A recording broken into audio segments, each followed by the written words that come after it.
చెప్పండి, ఇంకొక 20 రోజుల్లో ఎలక్షన్స్ ఉన్నాయి. ఈసారి ఎవరు వస్తే బాగుంటుంది అంటారు? జగన్ అన్నే. జగన్ గారు వస్తేనే బాగుంటుంది అంటారు. మరి చూసుకుంటే ఇప్పుడు ఇక్కడ నుంచి గుంటూరు ఈస్ట్ నుంచి రజనీ గారు నిలబడ్డారు. ఎమ్మెల్యే టికెట్ రజనీ గారికి ఇచ్చారు జగన్ గారు.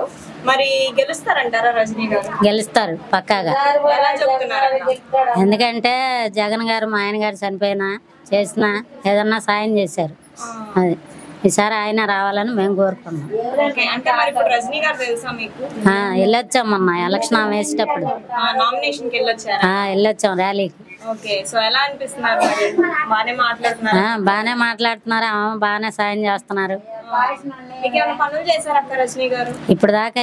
అంటే మనకి తెలియదు కాదు, ఇదే మొదటిసారి. సో అయినా ఛాన్స్ ఇద్దాం అనుకుంటున్నా. మంచి చేస్తారంటారా? చేస్తారు కంపల్సరిగా గెలుస్తాయి.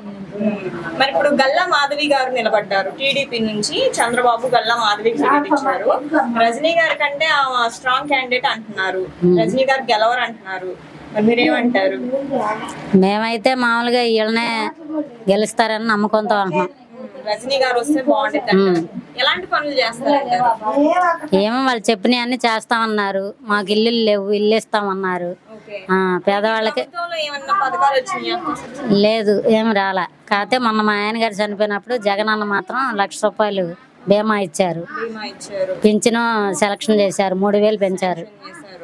అది ఈ రెండే మేలే జరిగింది మాకు. అందుకనే ఆయన రావాలని మేము కోరుకున్నాం. పక్కాగా.